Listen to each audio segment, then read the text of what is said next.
Welcome to UCT School of Architecture's Planning and Geomatics Open Day Information session. And this one focuses particularly on our postgraduate programs, and we're very excited and happy to present this today and to have you all here with us. And so today, myself and our colleagues in APG, we will be sharing some information about the courses and how to apply for these. These courses include architecture, masters, and the honors program, landscape architecture, urban design, regional city and regional planning, and of course the geomatics department as well. I'm going to ask everyone to please just bear with us if we have any technical difficulties. If you get kicked out of the meeting or out of the session, please just sign in using the same link.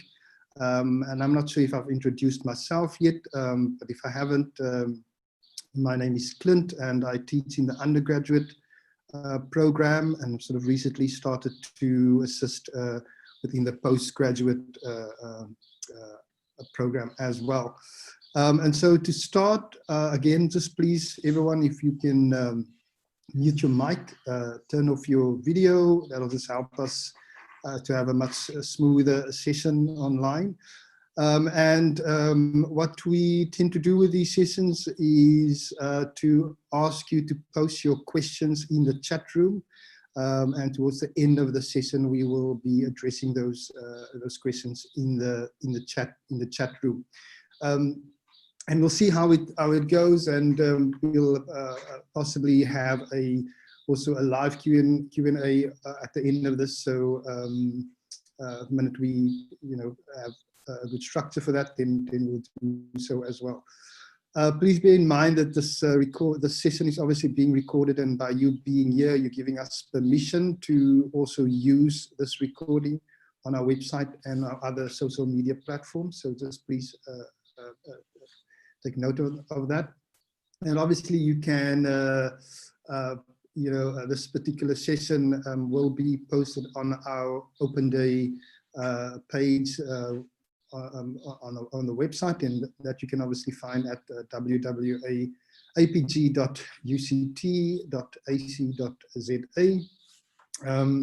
So yeah, and then what we also have on the website is a sort of developing online gallery. Some of the work that we have received over the last couple of months by students, we're still in the process of curating them, and these projects will be placed online. So if you go there on a regular basis, you'll start seeing changes. What you have in front of us is a little bit more focused on architecture, but you'll soon start seeing work from urban design, from landscape architecture, as well as city planning. So yeah, and obviously what we also trying to do, just to make this a bit more richer, is to collate some of the projects that our students are doing. So what you see in front of us is more examples from our honors and master students in architecture. So look out for that. There'll be a flip book on the website, so you can just familiarize yourself with the standards that are being output through the school. So please look at that. And then if there are any questions that you might not be able to ask during this session, you are welcome to email those questions to Naomi and to Janine. I think Bsc is also someone that we can reach out to, so we'll make information available to you as well. So please plot down the information. And then as a bit of a program, today we'll have a short brief welcome and overview from our HOD, Dr. Philippa Tumboweni, and she'll, together with me, we'll just briefly talk about the honors and the masters here as well.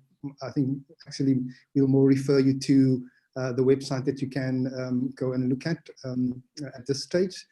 And then Naomi will talk to us about the admissions requirements on all the courses. Landscape will be addressed by Christine Price, the urban design by Dr. Catherine Ewing, city and regional planning by Dr.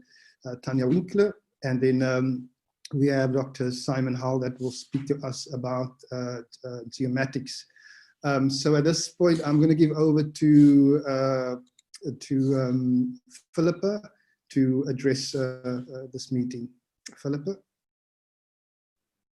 Good morning. Thank you very much, Clint. And thank you to everybody who made themselves available for this session on a very cold Saturday morning. We're very excited to have you. And over the course of what is going to be about an hour and a half, we'll be talking to the various postgraduate programs that we offer in the School of Architecture, Planning and Geomatics. And just to talk about the diversity of the programs that we have, which are located within the built environment, I think that speaks to the strength of the school. One of the strengths of the school is the fact that we have a diversity of programs, and this allows for us to, one, work with each other, but two, also to be able to holistically approach some of the concerns, the innovations, the modes and methods through which the built environment can start to contribute to a better life for all of us. So I'm particularly excited to see how the different programs present, the engagement with them, how you as an audience respond to the information that we give you, because it's only through your response and only through your queries and applications that we as a school can actually develop, we can become more relevant, and we can actually start addressing the things that are important to all of us, but we don't sometimes completely articulate. So I'm going to encourage you to engage in the chat. We're going to try and address all your questions. I want to say thank you to the people from faculty, particularly Mary. There's Mary from Engineering and the Built Environment. We have Yvonne from CMC, which is the conferencing at UCT, for joining us today. So thank you very much, and I'll hand back to Clint.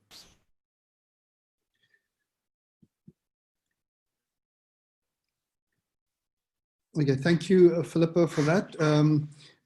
We will move on to the admissions requirements, but before that, just to briefly just address the architecture masters and honors.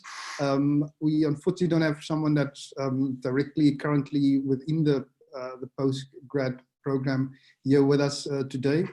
However, you are welcome to visit the website. And what you'll also find there are ways of how students are currently working within those programs. The image you see in front of you is particularly quite interesting, which is an exhibition that's put together by Mike Lowe and his students, the honors years. So you can go through these, and the information obviously have been updated as well. So yeah, and I'm going to now give over to Naomi, who is going to speak to us just briefly about the admission requirements. Naomi, are you there? I'm here. I'm going to share my screen. Okay, let me just unshare them.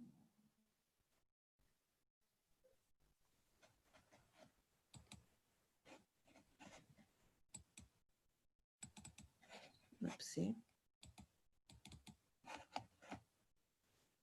Okay. I'm Naomi Giwala. I am Program Administrator for Bachelor of Architectural Studies Honors and Master of Architecture Professional degrees, and for City Planning Honors and Master of City and Regional Planning degrees. Bsc does is Administrator for the degree programs listed below. I'm just going to give you a little insight into the process for applications. All applicants have to submit an online application, and the forms, I've included links for the forms.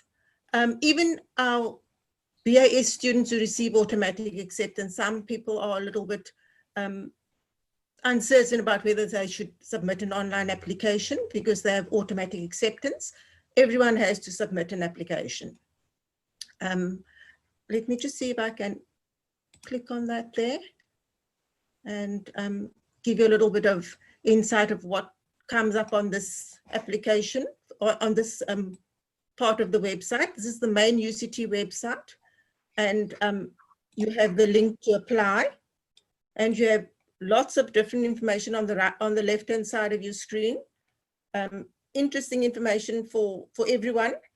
There's a link to student housing. There's a link right at the bottom of the page to postgraduate degree funding, and there's the directions for applicants.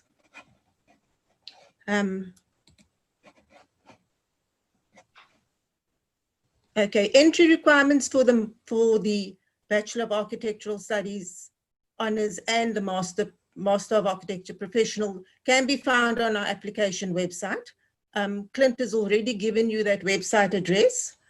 And I've put links for those requirements because they are quite lengthy, and there are a lot of points that you need to take notice of, and different documents that you need to include in your portfolio. So I'm not going to go through all of them.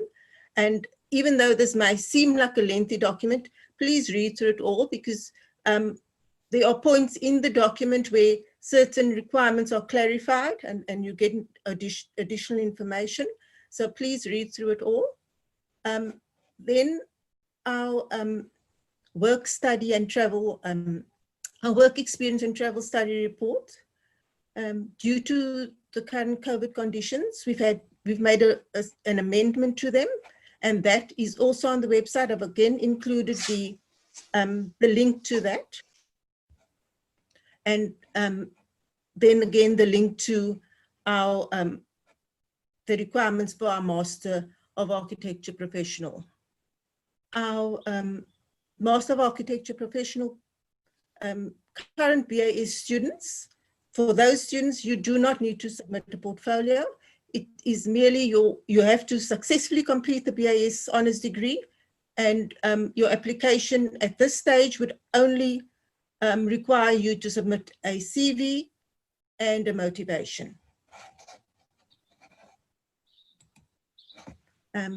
Most important is closing dates. Our BAS Honors and MArch Professional, for international students, your closing date's coming up very soon. It's 31st of August. And South African students, the 30th of September. We have given an extension for the work experience and study travel reports for your portfolio portion, for that portion of the portfolio, because we know that the current conditions may make it difficult for you to fulfill it at the earlier closing date. So for international students, it's 31st of October, and South African students, the 30th of November.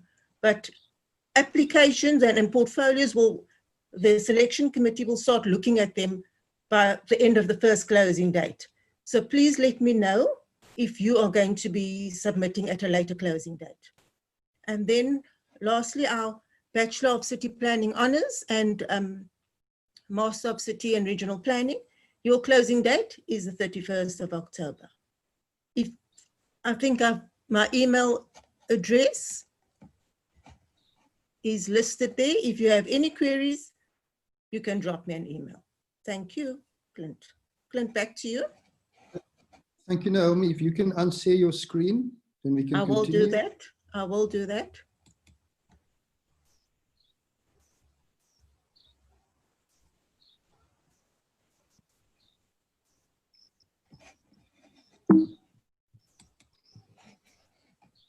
Okay, at this point in time, I'm going to ask Christine Price, who will speak on landscape architecture.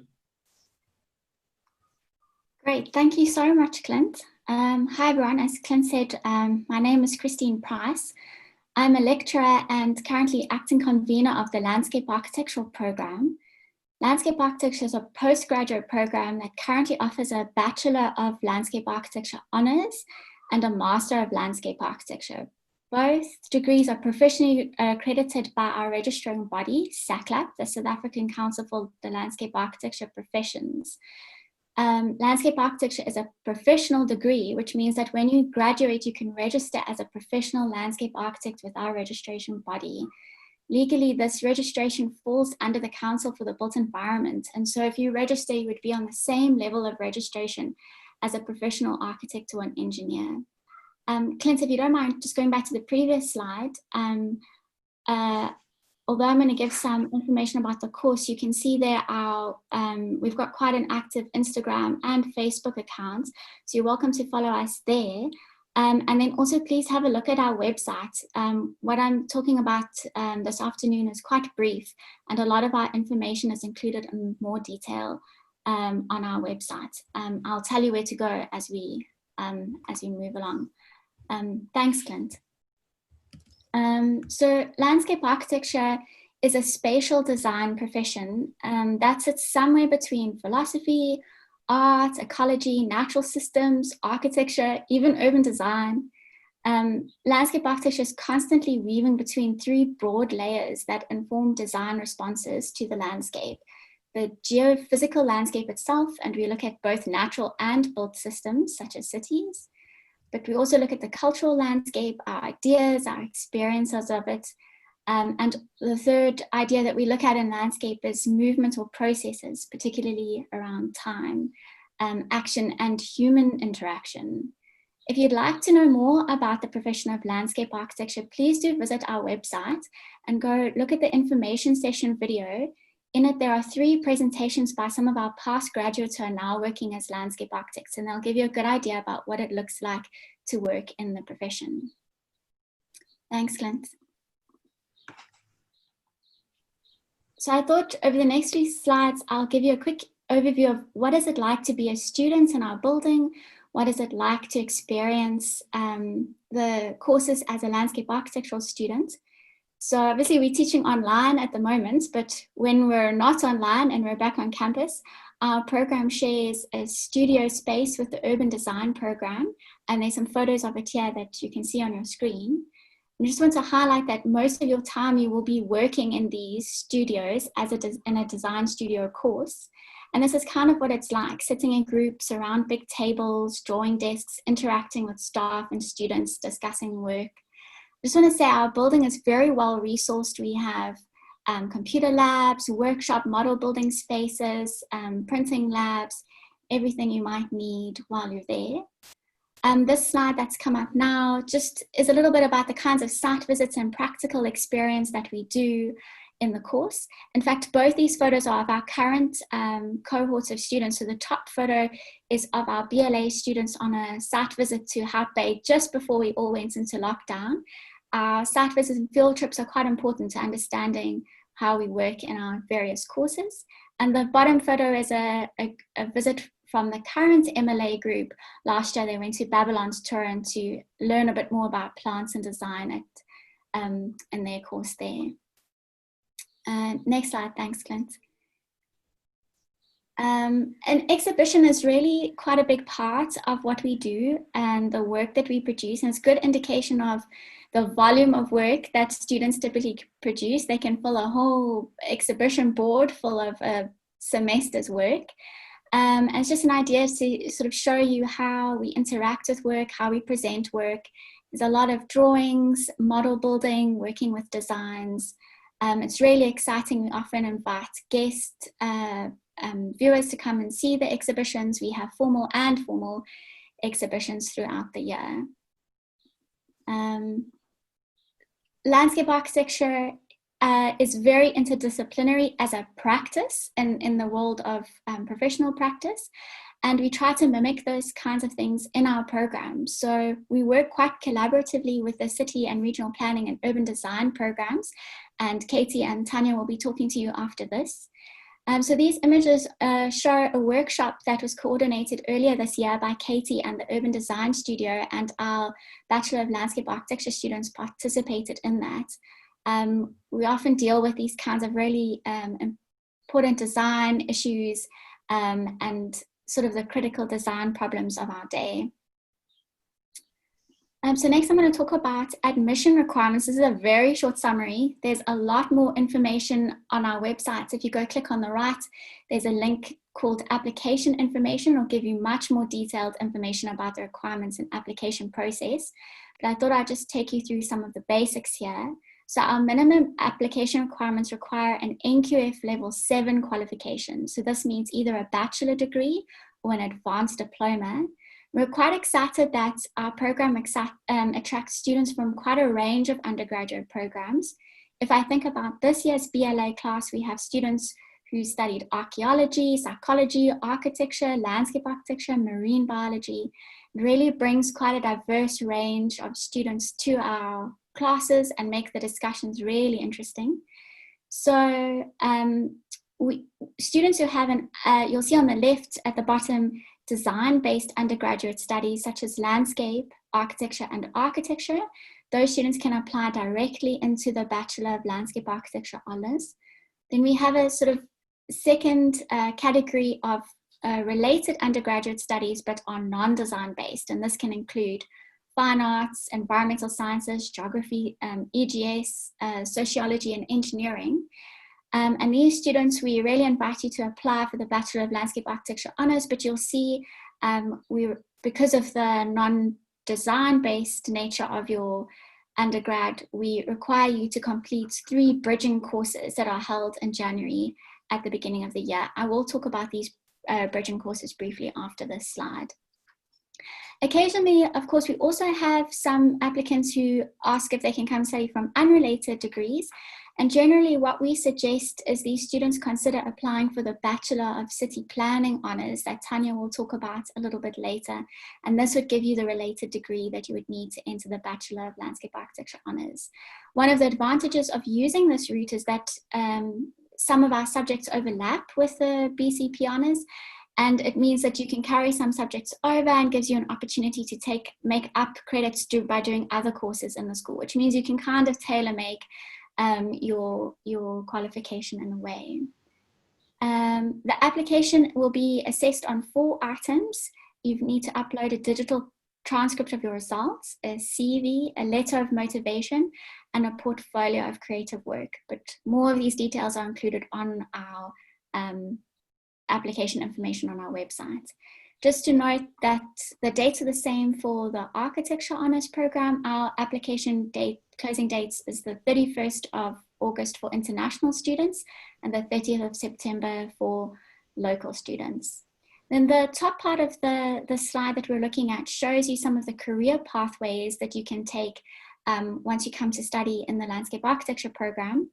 So once you graduate with a Bachelor of Landscape Architecture Honors, there's several options that open up for you. One of the options is to graduate and go and work in industry. You can register with SACLAP and begin working as a senior landscape architectural technologist in the landscape architecture practice. You could also decide to go work and then come back and study, or you can go straight into studying the Master of Landscape Architecture.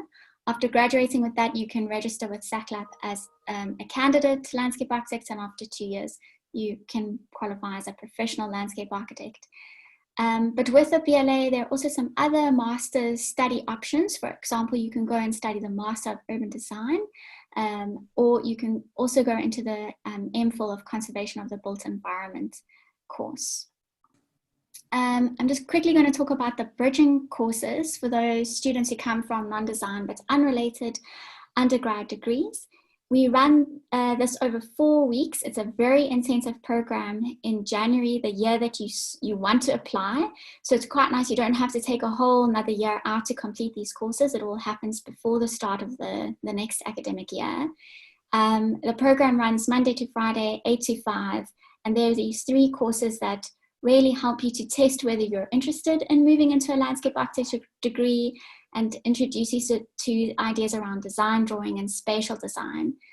Just briefly, the 3 courses, Introduction to Design Computing, introduces you to the basics of AutoCAD and some of the programs we use, such as the Adobe Suite programs like InDesign, Photoshop, and Illustrator. Design drawing will introduce you to ideas around representing landscape with a focus on mapping, sections, perspectives, and collages. We try to show how we work in landscape from large scales down to the human scale. And then the 3rd course is 2 weeks long, and it's quite a whirlwind course, but really fun. And it condenses, in a way, a semester-long studio into 2 weeks, so it's very intensive. and it takes students from the beginning of the landscape design process on site through to conceptual development to the program and the design. And it helps students explore technical and creative design skills. At the end of the 4 weeks, the students put up a huge exhibition of all of their work, and that forms part of the portfolio for your application into the BLA. And then the last 2 slides we look at very quickly is just what it looks like if you want to come and study. There is much more detailed course information descriptions on our website, so please go have a look at those. I'm not going to talk about what happens in each of the courses, but I just want to say that the BLA Honors course is a 1-year full-time course, but it's also possible to do it over 2 years. You can do the half your subjects in the first year and half the subjects in the other year. In both cases, you need to be committed to being on campus for half of the week. So you can just see how we've broken it up into semester 1 and semester 2 courses. And just to highlight, there are sort of 4 main streams of information and knowledge that are covered in the courses. The most important one and the primary thing that we focus on is design, and that is our primary course. But ecology is quite important too, how we understand it and design with ecological systems and processes and plants as well. The construction stream is about how we build and make landscapes. And then our history and theory stream will have courses that help us understand the types of thinking around landscape architecture, which influences our contemporary ideas about landscape architecture today.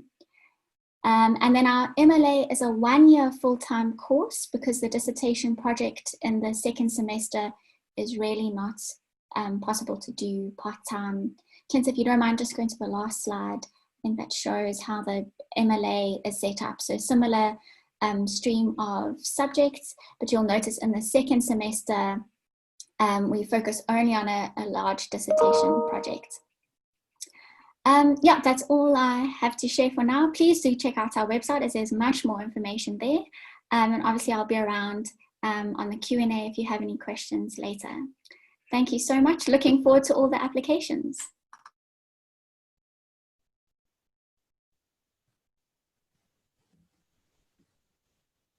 Clint, you're on mute, I think. Oh, sorry about that. Before we go over to Katie, just give me a minute to just share the screen for a part.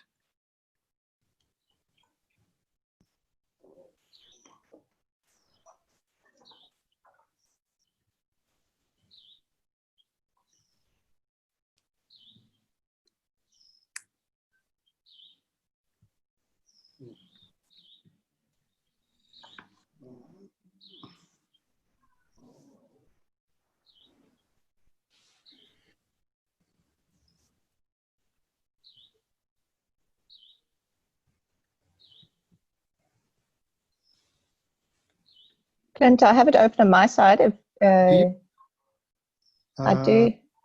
Do you want? I found it, but do you want to rather share your screen? I don't mind, whatever's easier. Okay, I'm about to share.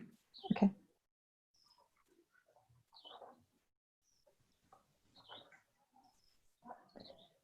Okay, hi everybody. As Clint said, my name is Catherine Ewing. I often get called Katie, so if you hear that, that's actually me. So hi to you all, and welcome to the session today. It's very nice for me to follow landscape architecture because we do a lot of work with the landscape architecture group, so a lot of the references also connect between the two of us. So thanks, Christine, for the introduction as well. Okay, so this is the Master of Urban Design degree. Clint, maybe you can take me to the next screen. So I think fundamental is why would we want to study urban design? And I think that the urban debate has never been more pertinent in the face of global crisis where we are at the moment. I find cities incredibly demanding, but they are exciting, they are daunting, and also quite enticing. And we live in a very urban era where cities experience enormous pressures. From expansion, we have to deal a lot with urban sprawl, and we also deal with climate change in some way. So over half of the global population now live in the urban environment. But I think what is really important here is that radical transformation is experienced through space, through urban space, and that's what we actually start dealing with. And I think it's quite a significant time for the built environment profession and us as urban designers to review the injustices of the past and deal with and create safe and everyday spaces in our cities.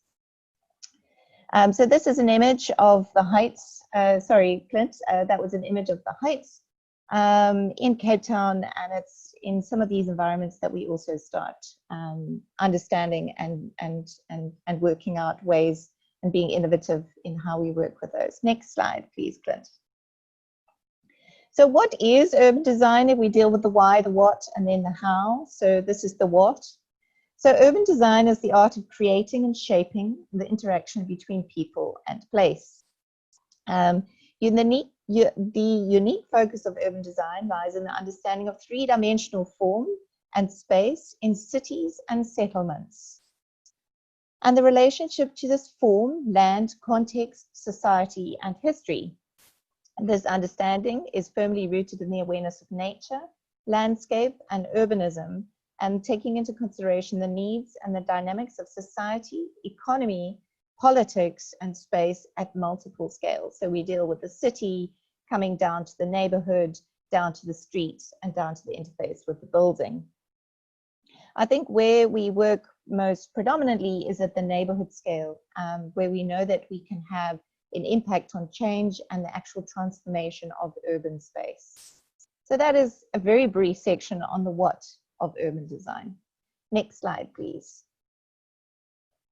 So the how of urban design, we encourage students with a crossover between design and the practice of urban design in creating spatially just and livable cities. So how do we do this? We do this through a lot of collaboration. This was a studio that Christine had mentioned. So this engaged with community members from Gugulethu, but also not forgetting that it is also, urban design sits predominantly in the middle of facilitating not only architecture, but landscape architecture, planning, engineering, and many of the other built environment professions. We often find ourselves coordinating and being facilitators in the middle. In the next slide, please, Clint.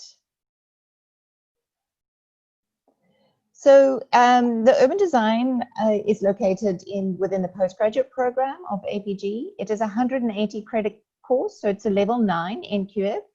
And I'll explain that just now in relationship to some of the other degrees. It is a 1-year full-time course, or you can take this as a 2-year extended program. So you would take it over 2 years. So the 1-year master's course would then be taken over 2 years, and I can explain that a bit as well. It is interdisciplinary in nature. So as I said, we work in our first semester courses, we work predominantly with landscape architecture, city planning, and also architecture as well. We also cross over into the African Center of Cities, and we do some of our programs on the urban everyday and also the arts of space as part of an elective program too. We work across scales, and that's really important, going from the city to the neighborhood to the streets. It is a taught studio, and I think that that's a really important point, because like landscape, we do most of our work in terms of design-based, so design studios. It is seen as a sustainable path to urban design practice. So we do a lot of practical aspects around how do you actually work together as a team, and what does this mean in terms of creating frameworks that can become real. And I think a big focus where we're moving the course to is very much on socially aware urban designers moving into the world out there. Next slide, please. So some of the themes are people cities, so looking at public spaces and the human scale at livable cities, exploring urban transformation, urban form and urban patterns. We look a lot at not only the formal city, but the informal city and the blend between the two, but also the social function of land. And then landing ourselves in terms of the safer city and looking at the public realm as a catalyst for social and economic change. Next slide, please.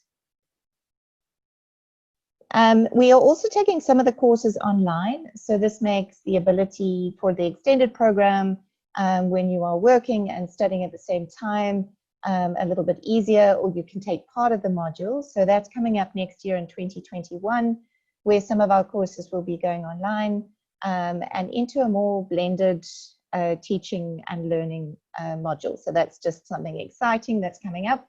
So this is our one course, which is called Urban Design Africa, where we look at dealing with 6 different African cities based on local knowledge and practice from those cities and bringing them into the debate of the lessons for also for Cape Town.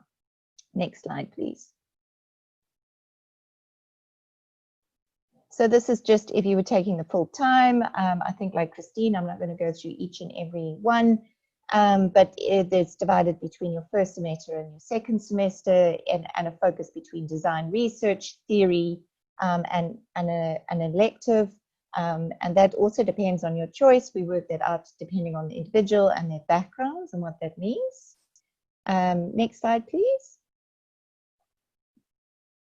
And then if you would we're taking the extended program, what you would do in your first semester is focus on design research combined with theory and representation. So how do you design cities and represent them, but also based it on theory. And then in the second semester, you would be doing the urban design theory course around African cities and taking an elective where possible. So that would be the first year. And then if I move on to the next slide, that would be then the second year, where the main focus would be on your urban design research project, which links to your research methodologies. If you haven't managed to take an elective in the first year, you would then take an elective in the second year. And that would be the focus of your then the 2 years as an extended program master's degree. Next slide, please. And then the application process. So the baseline of what you would need is an honors degree in landscape architecture, city planning, or architecture, where you would then follow the normal process. Just like landscape architecture, we require a portfolio and a motivation letter, which is very important, as well as all the other information. If you are coming from another design background, arts, for example, you would also need to take the bridging course that Christine mentioned and then come through that route. Of course, it's all assessed via portfolio. And then that would go through to your Master of Urban Design, which is recognized through UDESA. With the landscape architecture and architecture, you linked to your bodies of SACAP and SACLAP as your registration bodies, which you would be able to get through your honors degree. So that is the application process. The deadlines for international students is the 31st of August, and round 1 of local students would be the 30th of September. If you have any queries, my email is also catherine.ewing@uct.ac.za. It's at the top, or go and see our website. We also have an Instagram account, which you're welcome to go and have a look at. And I think that's all from me for today.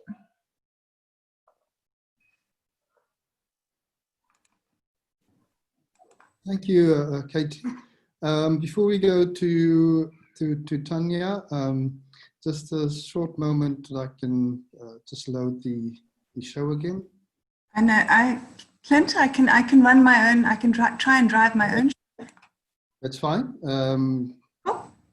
There we go. Great. Thank you. I think it's me. Yeah. Hello. Yeah, that's it. Is it okay? Can you hear me? We can hear you. Yes. Fantastic. Hi, everyone. And from the City and Regional Planning Program, I'd like to say thank you very much for joining us on a Saturday. The weather's beautiful. It's peculiar to be outside. But thank you for joining us, and I really look forward to your questions and any kind of discussions. And we can, of course, carry on with the discussions should you wish to do so. I also want to thank Katie and Christine for their exciting presentations. It's a privilege to go to follow on from you, and no doubt Simon's presentation that will follow from mine will be equally exciting. And the reason I want to thank all my colleagues is because as planners, as city planners or as regional planners, we are in the very, very privileged position of working very closely with landscape architects, urban designers, land surveyors, engineers, anthropologists, sociologists, geographers, lawyers, and the list goes on. And I personally, and over my years, I've worked very closely with community activists too. So it is a wonderfully inter and transdisciplinary profession. We really learn from one another, we work with one another, which makes it a truly exciting profession. And for this reason, we celebrate the fact that we are able to attract students from widely diverse undergraduate and honors, even master's programs to join us, students who have had work experience, students who are joining us after doing work, after working for a few years. And it really is, it's such an excitement to have so many diverse folks with equally diverse life experiences join the space and to share with one another. Our studios is very much a sharing, learning, and figuring things out together kind of space. And before I move on from the slide, I also just want to say that, like Christine mentioned, for the landscape architectural profession, ours is also a professional degree. And so the combined Bachelor's of City Planning Honors degree and the Masters of City and Regional Planning degrees, combined degrees, each is a year long.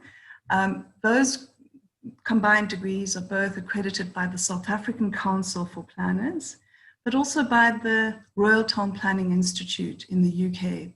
And the exciting thing about being accredited by the Royal Town Planning Institute is that the planning degrees accredited by the RTPI are recognized across the world, or many parts of the world. So many of our recent graduates, many of our graduates are dotted across Africa, working in different parts of Africa, working in different parts of the world, whether it be in Asia or whether it be in North America or in fact in the UK. So we can chat more about that if you want to ask some questions about that. Now let me see. Clint, are you driving? Am I driving? There we go. Okay, sorry. All right. So as Katie mentioned, you know, when Katie asked the question, why study urban design? Perhaps we can ask the same question, why study planning? And as we already know, and as Katie mentioned, the future is certainly urban, and the future is arguably also southern. And as Katie said, you know, more than 50% of the world's population are living urban, and most of that growth is taking place in cities of the global south. Just as a minor sidestep here, it doesn't mean that we ignore our rural regions. In fact, my own research is very much based in understanding the interconnectedness between urban and rural in Southern Africa.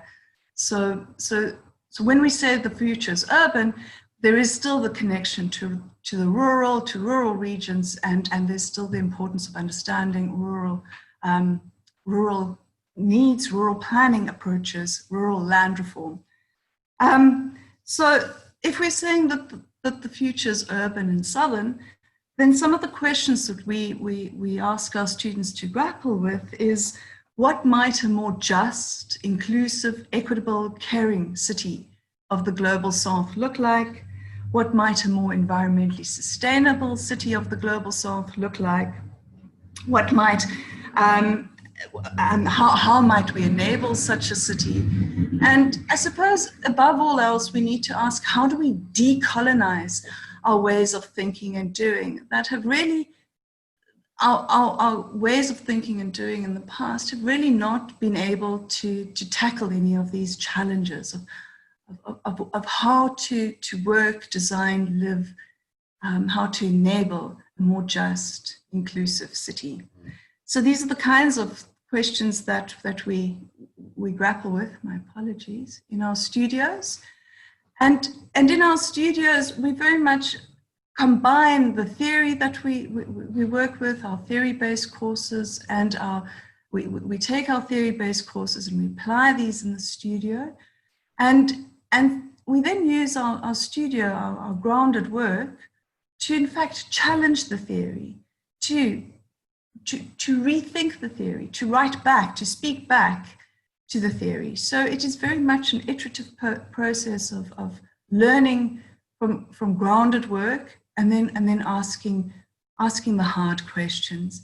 And often we explore the type of questions that I mentioned moments ago. We explore that with residents, because who knows a neighborhood or a region better, or a community better than the residents who live and work in those neighborhoods, regions, and communities. So we really do take on this approach of that we're all planners, that we all live and navigate in our city, navigate our cities, that we all work in our cities, that we know our neighborhoods, our regions, and so we can all learn from one another, and that is very much the philosophical approach that we take in our studio work and in our theory-based work. So this is a less sexy slide, and I don't need to spend too much time here, but just to reiterate what Katie was saying is that another exciting aspect about city and regional planning is in fact that the ability to work across scales. So Katie mentioned working at the neighborhood scale and working from the neighborhood scale into the metro scale. And then what makes planning different from urban design is that we take the neighborhood understanding, working at the neighborhood scale, into the city scale, but then we also push it into the regional scale, the national scale, and the transnational scale. So for example, some of our recent graduates are now based in Nairobi and are working for UN Habitat. Others are based in Washington, working for the World Bank, so at the transnational scale. We also have a recent graduate working at the African Union, and then at the national scale, we have a few graduates who are working for national government, looking at national housing policies, or in fact, national land reform policies. And then regional work would be understanding the Western Cape, for example, or the Gauteng city region, and metropolitan work. So as is the case in urban design, we move across the scale. And for instance, last year we were working with residents associations from Gugulethu and Mitchell's Plain on a site that in fact AXA Airports Company owns. And so we were working with Airports Company, and we're looking at a very much a neighborhood scale type project there. So this is something that we give you tools and we equip you to move from the very much the neighborhood scale to the policy scale, to the strategic spatial planning scale.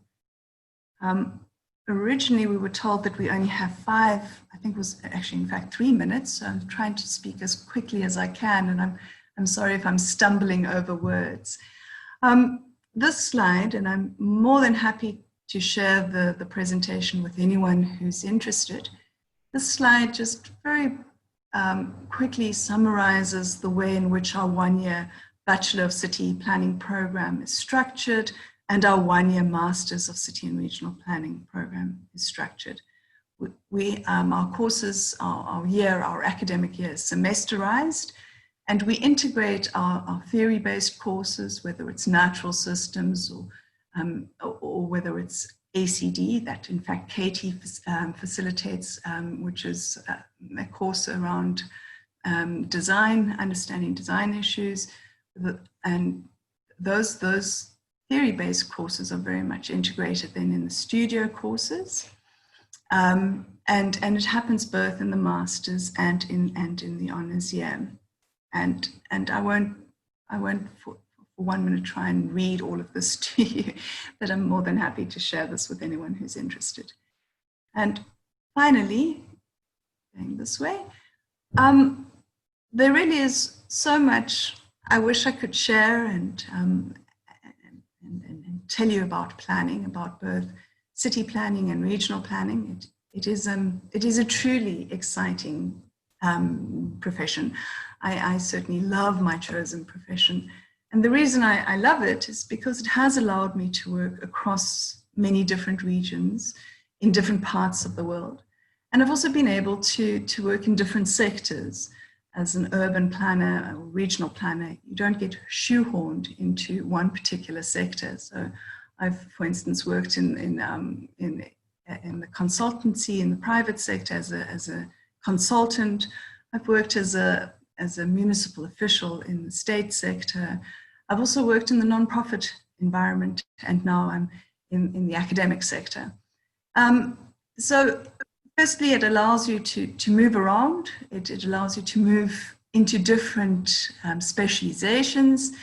And I can honestly say, I think I've sort of calculated last night, I've been doing this for maybe close to 30 years, and I've never, ever been bored. It is a truly challenging, inspiring, and mind-blowingly exciting profession. I really do look forward to questions.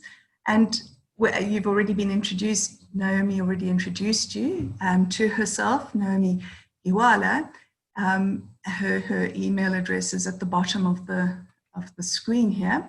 If you have any questions, if you want to know more about the application process, Naomi did go through it, but please feel free to send her an email.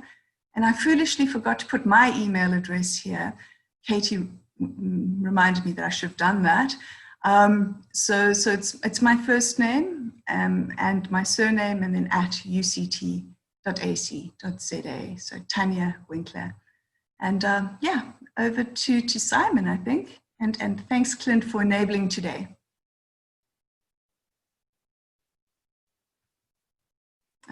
Stop share. I'm going to give it over to Simon. Great, thanks, Clint. And thanks everyone for the presentations. I'll try to be quick. I've prepared a PowerPoint for the undergrad open day, which we had a couple of hours ago. I don't have one for this open day. Sorry, Tanya, to disappoint.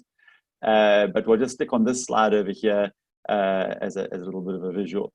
So geomatics, you might be wondering what on earth is geomatics if you've never heard of it.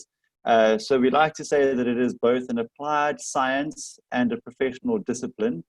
Very briefly, it's really about spatial data science. It's about acquiring spatial data through measurements, managing, so big data management is part and parcel of what we do, analyzing and modeling the data, and then obviously communicating your findings in some intelligible way. So in all of the previous presentations, you've seen some maps because we're all involved in some kind of a spatial aspect. And so we are the guys that are behind the scenes really producing those maps, collecting the data that is required. We are pedantic about making sure that the information is correct and accurate, that we're telling you if we tell you that something is there, then it is actually there. We understand the errors in the maps. We understand how to manage those errors. Very broadly then, geomatics is an umbrella term. It started off as land surveying, and now we've got geographic information science on board, and as technology like what we call GNSS, which you might call GPS. GPS is only one of at least 4 satellite systems around providing position that we refer to global navigation satellite systems, GNSS.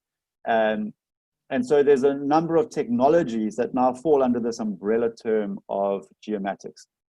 But you can have a look at the undergrad open day if you want a bit more information on what we do in the undergrad program. Here to tell you about what we do in the postgrad program. And there are 3 different offerings that we have. The first one is the Bsc Honors in GIS. Now, our undergrad program is a 4-year degree. So we don't actually have an honors for students who are studying geomatics.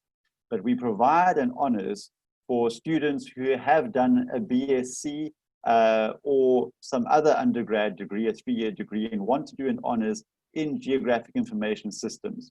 It's preferable if you've done a BSc, and the entrance requirements state that you must have a year of maths at first year level, or 1 semester maths and 1 semester of stats. But you can always apply, and we can look at what you've done and see sometimes there are circumstances in which we can make a plan. But if you've done a BSc, we normally get guys with a geology BSc, for instance, or environmental and geographical sciences, excuse me, sometimes computer science. So guys come with a wide range of undergrad science degrees, and then want to do 1 year of learning about geographic information systems and sciences. And so it's a course-based, fairly intense year. You have to do a project that spans the whole year, as well as there are semesterized courses that you do, and you'll learn about introductions to GIS and spatial data infrastructures and remote sensing, which is like satellite surveying, and yeah, a whole range of things. So that's the BSc in GIS, the Bsc Honors in GIS. Then we also offer a master's and a PhD, both of which are by research. We don't offer coursework masters like the other programs that you've heard from today. Ours is research only, so you're pretty much your own boss. You have a supervisor who hovers over your shoulder and every now and then will crack a whip and say, you know, stop playing games and let's get some results out there. But you have to write a little book, a dissertation if it's a master's, or a thesis if it's a PhD, and you have a research problem that you have to focus on and try to address in both of those. So the one is the master's is normally around 18 months, possibly up to 2 years of just you and your computer. We do have some research groups, so you won't necessarily be alone, but it's pretty much a relationship between you and your supervisor just to produce this a piece of research and a paper as well. The PhD is at least 2 years, but if you can do it in 2 years, then you're a bit of a genius. My own, which I recently finished, was 7 years. I've heard of worse cases than that. But normally you'd be looking at 4 to 6 years for a PhD. That's the norm at UCT at the moment. But if you've already got a good proposal in place and you know exactly what you want to do and the kind of data that you need to get, then you can do it in much shorter. Part of the PhD journey is actually figuring out what you want to do and what is possible. As was mentioned in some of the other programs, we have fantastic facilities. We've got access to whichever software you would need, whether it's open source kind of geographic information software, or we have ArcGIS, which is proprietary software. We've got licenses for that. We've got advanced remote sensing software. We've also got access to qualitative data analysis software called NVivo. Yeah, so we've got a lovely computer lab, which with hand sanitizers and wipes and things like that at the moment, that no one's using, but they'll be back there soon, fingers crossed. So we've got all the lab access and software and facilities that you need. A lot of our students do work remotely because it's masters and PhD by research. So you don't have to be on the premises. It's best if you are. And there are some minimum requirements. If you aren't going to be physically here, there are some minimum requirements for how often you need to be here. That's a UCT rule. I don't know what it is offhand, but generally you need to kind of touch base with your supervisor for a few weeks every term, I think. But Janine will know more than me about that. Let me speak quickly about the different focal areas of the research. This is looking at the master's and PhD now, not the honors and GIS. We've got 3, I would say, focal areas. I belong to a cadastral systems research group, so I'll speak about that one first. Cadastre is, if you can imagine, a property a spatial property database. If you imagine a map of all the boundaries of every property in the country, that's pretty much, in a simple term, what a cadastre is. When you link in the rights people have to that, then you get a cadastral system. And so when you buy a property, you have to deal with a conveyancer and a land surveyor and an estate agent. And together, that's all forming a cadastral system. Going beyond urban borders, we get into the rural areas, and we can extend the cadastre outside of cities as well. So the Cadastral Systems Research Group is looking at things like land administration. How do we actually manage land? And a big part of that is land reform. So we look at land reform and land administration systems, land restitution. We look at, on a more technical side, 3D cadastres. How do we get height into our cadastral system instead of just looking at a 2D map? We look at marine cadastres as well, extending the property offshore.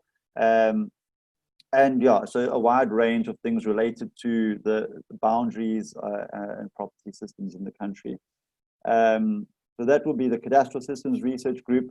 Probably our biggest area of research where we get the most interest is in applications of geographic information sciences and remote sensing to any number of scenarios. So I can think of one student that I've got at the moment is using GIS in her master's research to try to find optimum locations for renewable energy systems in Zimbabwe.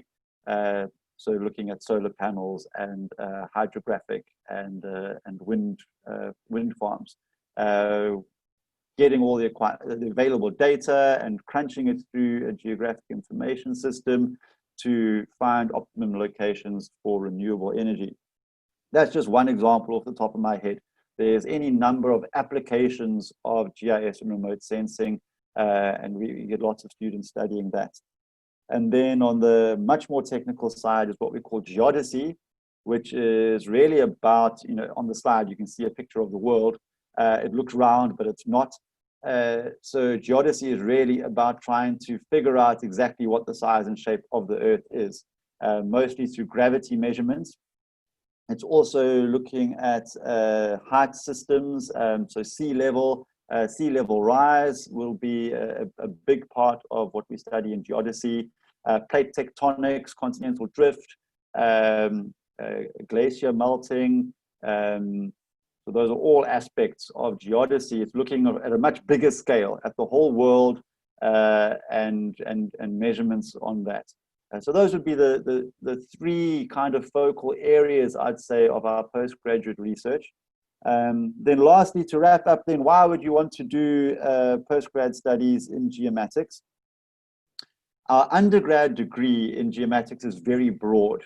If you listen to the undergrad open day, you would have heard the students talking and myself talking about that. We cover a lot of things, and you've heard me talking about some of them in these three different focal areas. So the purpose really of doing a master's or a PhD is to focus, is to look at an aspect of this broad thing that we call geomatics and become an expert in your particular field. You might need to do a master's, particularly if you are working in government, then you might need it for promotion. You might need to just get at the next rung on the ladder to get a promotion. You might need it in your skill set. You might need, let's say, an honors as a stepping stone to get a master's, and a master's as a stepping stone to get a PhD.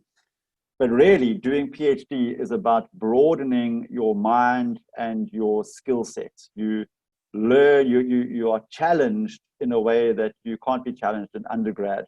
You are challenged and stretched and exposed to different things, and really you learn so much about yourself and about a wide range of concepts that you wouldn't normally have had to negotiate. One of the biggest challenges, because our master's and PhD is by research, as I say, you're writing a book, you're writing a dissertation in the master's and a thesis in a PhD. One of the biggest challenges is writing, and you learn so much about how to communicate when you're doing a postgrad studies. So let me leave it at that. I think I've covered the bases, but I'm here for any questions if anyone has. Thanks, Clint. Back to you. Thank you, Simon, and thank you for everyone who made really compelling presentations. We have a series of questions that we have in the chat, and I see that some of my colleagues have attempted to answer them directly. Since we're not that big of a cohort, what I suggest is that we actually do it live. So I've just placed the view on Zoom on the gallery view. So what I'm going to ask everyone is just to switch off your video, which most of you have done, and if you have a question, to switch on your video and then to unmute yourself, and then to please just say to whom that question is directed towards. And then also when we answer, if you can switch on your camera. Maybe it might be just useful just to start with the one question that's directed to Tanya, and it is about it's about how do you find teaching the city planning honors online, and can you see this being a reality for honors students next year? Do we maybe want to kick off with that one, Tanya? Thanks, Clint. Sorry, I missed that question. I thought I'd answered the other question about breaks between the years, about internships. So thank you very much for the question about what is it like to teach online. I think Christine had a similar question in the chat earlier. It's very difficult because it's very unlike our profession. I mean, we're very much an engaged profession, and having to do everything from a distance and has proven to be difficult, but we are doing it. I think Christine, the question that was addressed to Christine was also, do we envisage having to be online next year? And unfortunately, we don't actually have an answer for that. That very much depends on what's happening globally and locally with the virus, and UCT hasn't made a decision on that yet. But you know, Katie and Christine could also speak to this. Both of them have been running their studios online, and I know that for both of them it's been pretty successful. In the planning program, we thought we would be uber planners, and we thought we would be, I don't know, sort of in March we took the decision to move all our studios to September, and so we assumed that we would be able to do online, my apologies, we were going to do face-to-face teaching in September, but that won't happen. So Katie and Christine have had experience, have been facilitating their studios online, and maybe I should just hand over to them because they can speak about the successes. Christine, do you want to maybe respond to that before we ask Katie? Yeah, I don't mind. Yeah, Tanya's right. There are difficulties, and it's very different. In a way, it's not really how landscape architecture studios should be designed to be, but we sort of took the view that given the safety as a priority for everybody, that, you know, it was just not worth it really to try and put everybody at risk to be on campus, and partly we weren't even allowed to.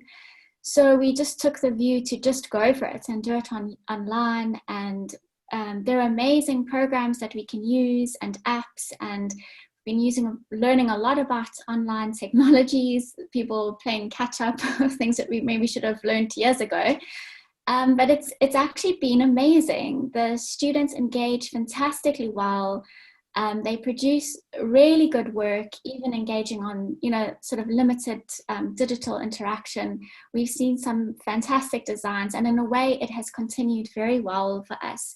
It is very different. It isn't the same as being on campus, and we do look forward to a day when we can return to campus, but we do feel that learning has continued in a great experience online. And if we need to do that next year, as we don't know if we will or not, but if we needed to, it certainly is not going to be a train smash in any case. Katie, do you possibly have anything to add to that? Yeah, no, I mean, I think we've had a similar experience to Christine. It's been a learning curve, but I think it's been incredibly exciting in terms of what the students have produced. And to the extent that we are actually looking at a more blended model for the urban design, which allows more access for people who are working. So the 2-year extended program for the urban design students is actually kind of, we're looking at where we can be actually more sustainable and quite strategic in terms of the time and how students can study with a combination between online and in studio base, which is kind of where the program is finding itself. So yes, it's different, but I also think with difference comes some positive change. It does require access to certain technology and data, but that is also not a hurdle that we can't leap over. I think it's more about being prepared and knowing how one can be online and what kind of online does online mean. So I think that those are some of the things that we're looking at in terms of the urban design program, and looking at how students can work and study at the same time together. Thank you, Katie. I see the question about the numbers in the honors have been answered. Are there any other questions? You're welcome to switch on your video.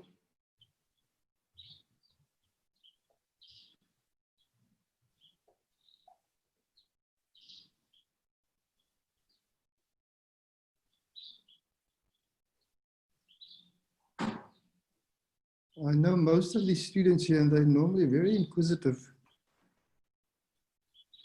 They are awfully quiet. And can I, there was a lovely question too about in the planning program that, about taking a break and internships.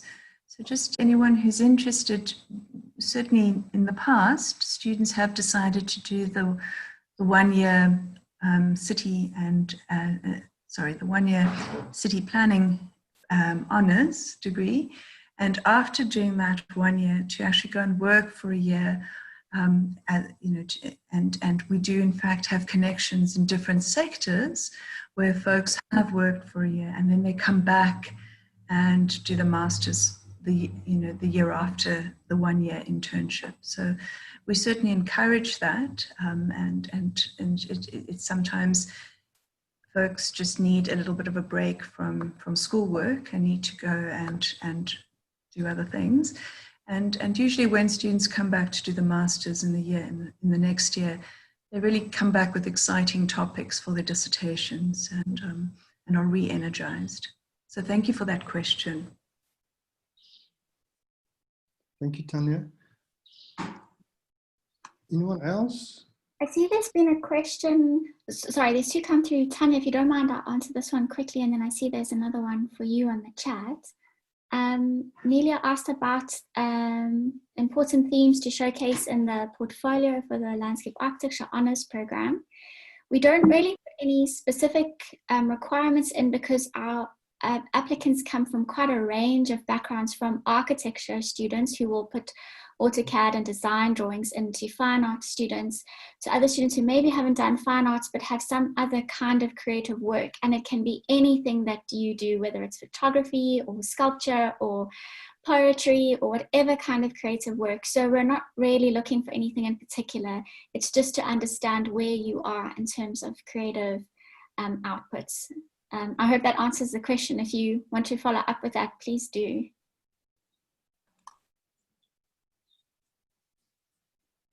Thank you, Christine.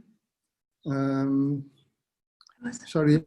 let me just, okay, so that seems to be quite accepted answer. Tanya, did you want to say something? Sorry, Clint. Was there a follow-up to Christine's answer? No? Okay, all right, so then I think it's, there's a question about shorter internships, and Yes, we also encourage shorter internships. We also try and enable and we hook students up with the city, in particular, the City of Cape Town has a shorter internship over the summer vac, so from November to January.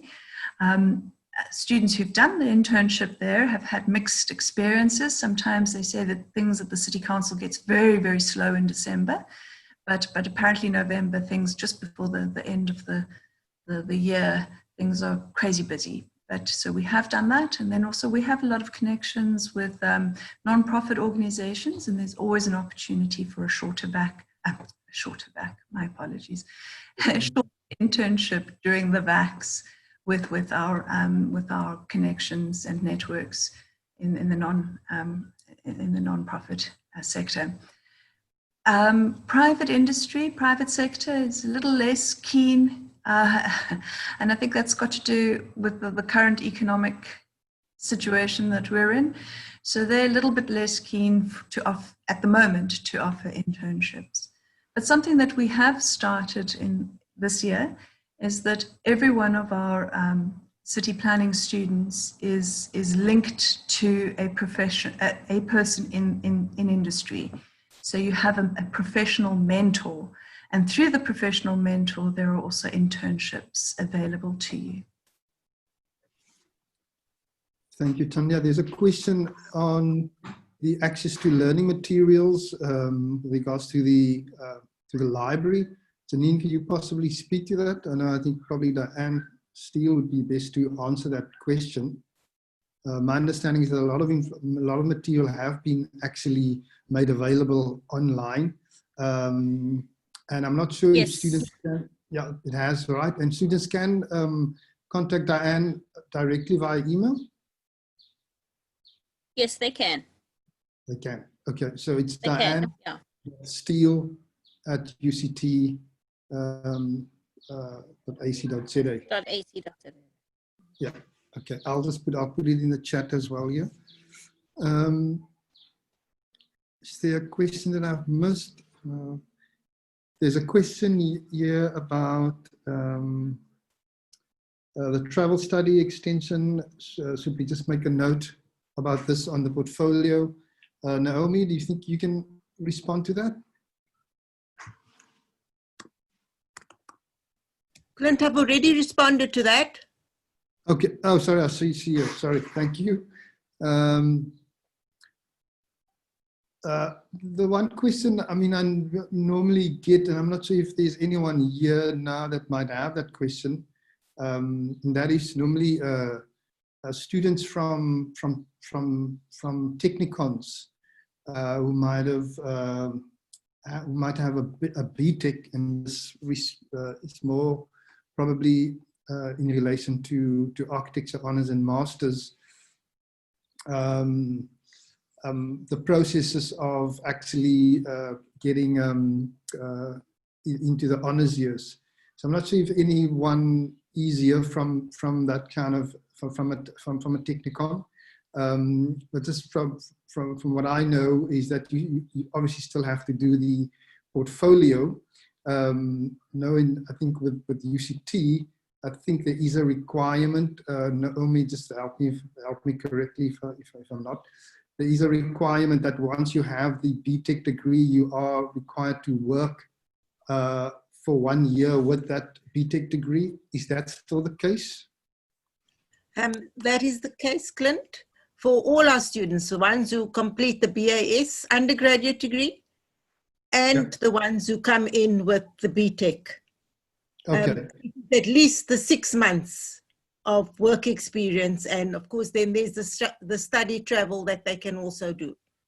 Okay, I think why these sometimes become a bit questionable is the fact that a lot of students from architectural technology in their second year, they already do in-service training. So basically, I think what we need to just make clear is that that years that you've made up in your technology course is not considered.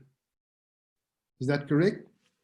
Yeah, no, that's not, it is, the work experience must be done after you complete your degree. So it's not anything that you do, because some of our BAS students also do a bit of intern, working, get a bit of working experience whilst during vacations and things like that. That doesn't count. It's after you complete your degree. Once you're a graduate, you have to have the work experience. Great. Thank you for clearing that up.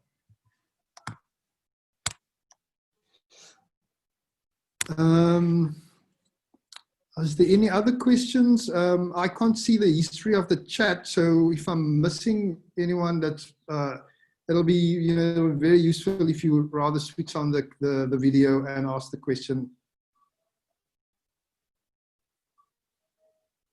Doesn't seem like it, eh? Okay, if that's then okay. There's a video going on. Nelia, do you want to ask the question?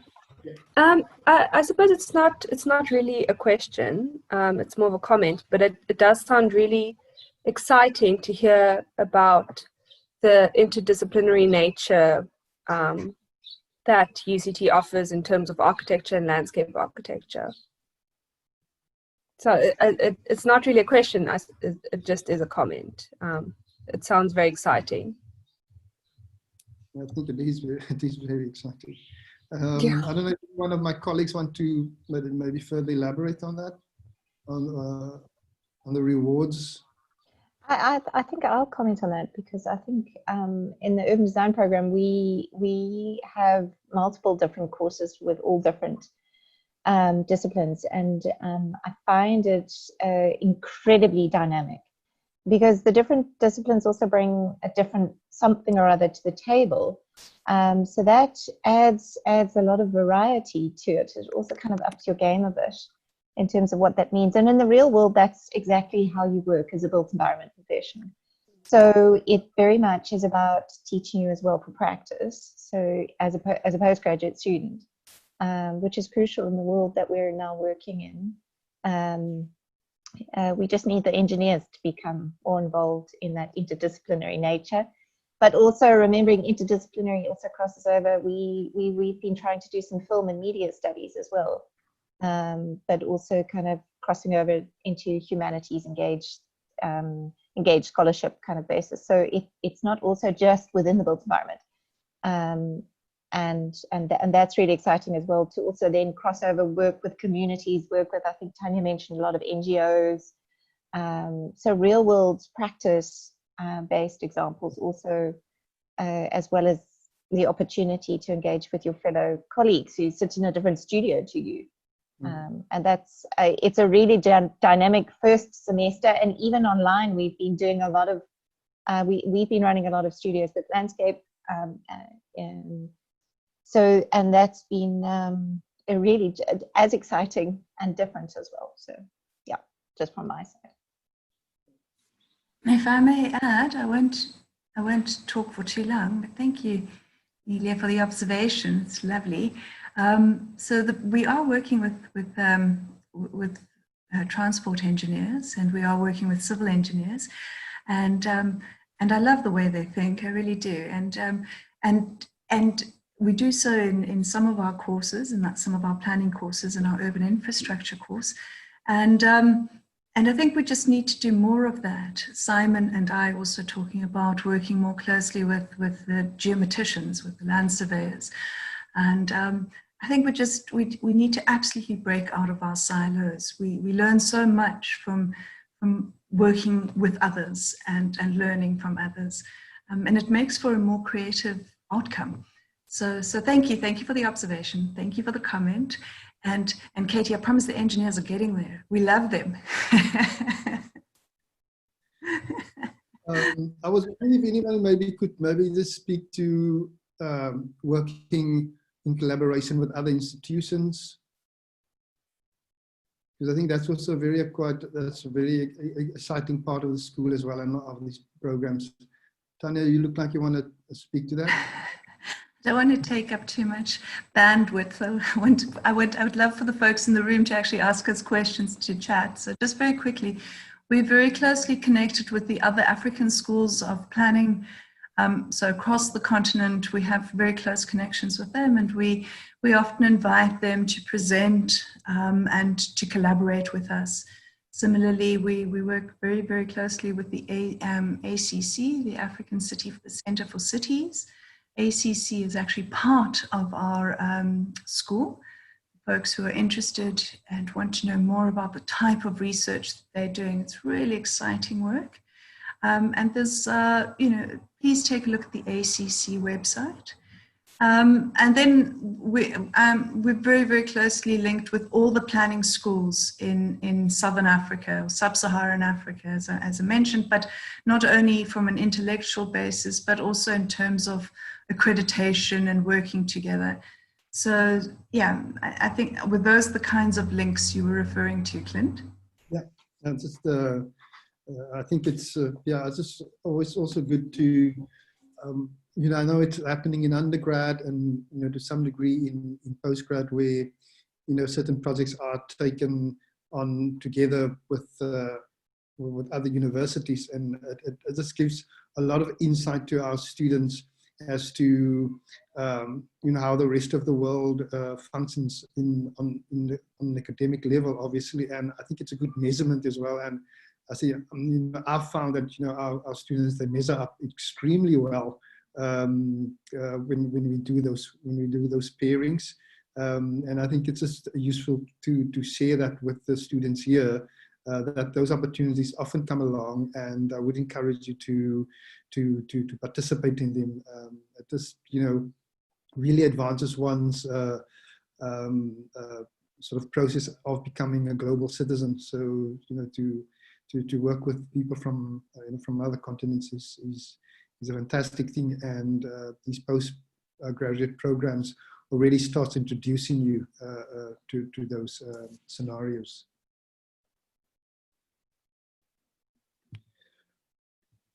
Okay, it doesn't look like we're going to get another question. So what I'm going to ask is, if there is any last comments from my colleagues, that they have an opportunity now just to do so before I'm going to give over to Philippa to just do a thank you and the closing on this session. I'm going to make just a roll call, starting with Tanya. Any last remarks? I don't. I just want to say thank you to you, Clint, to Philippa, and to the team, to Janine, to Naomi, and also to Katie and to Christine for today. And again, just thank you to everyone in the room. Thank you for the questions. And yeah, please feel free to send me an email if you want any additional information. Thank you. Great. There is a raised hand. Chelsea Smith, do you want to ask a question? Hi, yes, can you hear me? Yes, we can. So I am a student, I did my BTech. Just a question in terms of, and applying to the honors program for architecture, just a question in terms of the portfolio. So obviously some of our projects were more sort of technical documentation, more than design, I think. A question as to if that should even be included in our portfolio or only the more design related projects. Okay, I'll try and speak to that, because I mean, I come from that line and had to do a portfolio coming from a BTech degree.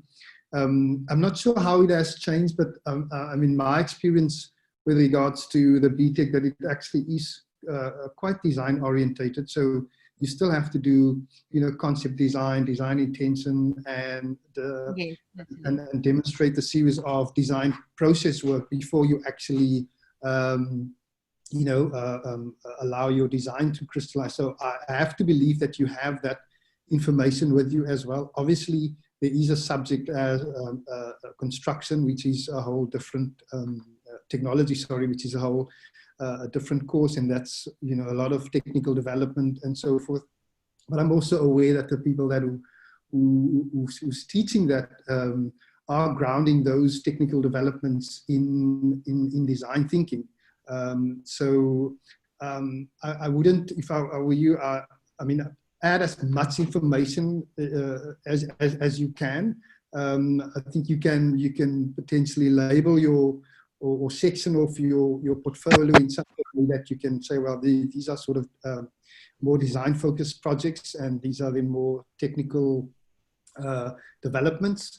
And obviously, a lot of those technical developments are actually further developments of your design work. So even try and give some sort of an overview as to how the portfolio is put together. And yeah, and just to put as much as you can. I mean, in my case, that's what I did. I'm not sure if if it's still the requirement that you had to write a theoretical piece. I think it might be, Naomi, help me if I'm wrong here, but I know I had to, write like a 2-page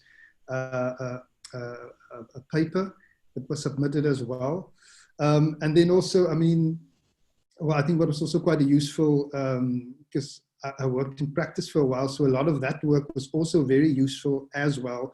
And so to curate that work as well was also, I think, quite useful in my portfolio. And it just sort of demonstrates, in my case and in many other students, a level of maturity, which is very welcomed in the school in terms of establishing a very good class dynamic, and that really is not just for architecture, but for all the other courses. Naomi, I don't know if you want to add anything to that? Clint, they have to include the term essays, 1 or 2 term essays, they have to include that. And then of course there's the study travel report. That hasn't gone away. It's been brought back in again this year as a definite requirement. So I think it's a 3,000 word essay that you write, and you go and study, look at a piece of architecture and study it and then write the report on it. So that has been brought back this year. Okay. Chelsea, did that answer your question? Yes, that's great. Thank you. If there isn't another question, then Christine, any last remarks? No, nothing from me, but just to echo Tanya's beautiful words, just thank you everybody for your time and contribution to being here today. Katie? Just watch out for the application deadlines. I think that's an important thing. The dates are always key. Yeah. Thanks. And just from my side, thank you everyone for being here, participating. I mean, that's the only reason this is a successful initiative. And then also to my colleagues for their contribution. I know it's very difficult to cut out time, just to put these things together. Again, to Mary, thank you for the support, for marketing this. Can I quickly say something? That those that are applying, there is funding available and there are deadlines. So not only your application for admissions, but there's honours funding and master's funding.